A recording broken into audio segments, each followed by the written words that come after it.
And have you got any memories of Syon Park, the Abbey site? Oh, yes. Yeah, that was just monumental.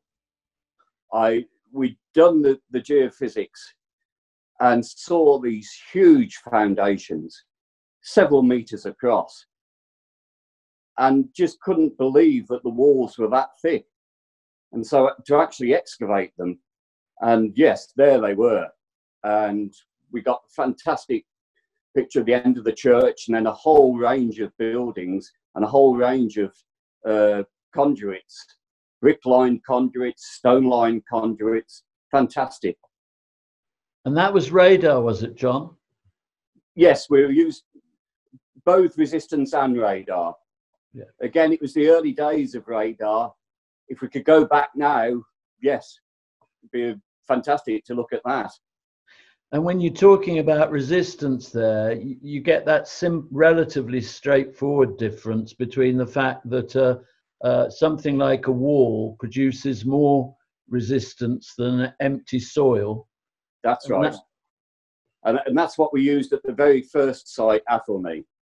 That was the resistance survey, where you've got like the Zimmer frame, you send electric currents into the ground, and as you say, they flow freely through moist soil, but they stop when you hit a solid wall foundation.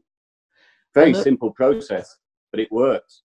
And can you remember those moments like at Sion Park where, having done the scan, seen it on your computer, you get a shout from Phil or whoever, and they say, "Here, John, come and have a look at this," and you actually see the thing that you thought was there?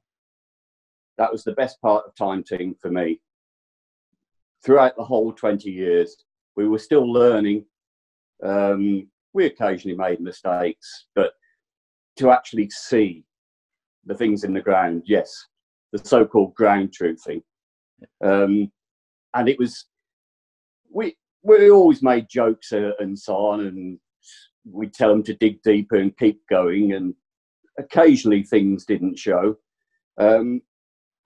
But there's certain times when you knew there had to be something below the ground, something that was causing the anomalies that we were seeing. And to see them revealed, yes, that was something special. And were you aware that those brick things were actually caverns, not solid? Were you able to read that from the radar? With a bit of hindsight, yes. Oh. And so we now know the sort of signature you get from those particular features. The one thing we learned a lot working on Tudor palaces was that the Tudor bricks gave different responses to Elizabethan bricks or more modern bricks. The Tudor bricks tended to hold more moisture, and so quite often you didn't see them on the radar. And I remember we did a survey. There was a Tudor site where there was a tower in somebody's back garden in Esher, in Surrey. Yeah. And we went there, and we were getting these straight lines, and the straight lines were where the wall foundations were made of flint.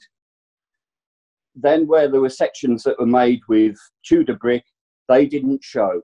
You'd have a gap in the data, and then the flint would continue. And things like that, you wouldn't have known unless you'd had the excavations going on. Yeah, I think people ought to watch Sion Park, because some of the monumental masonry that we discovered below the ground, I'm still dumbstruck by. I didn't believe that a building so big could just disappear below the ground.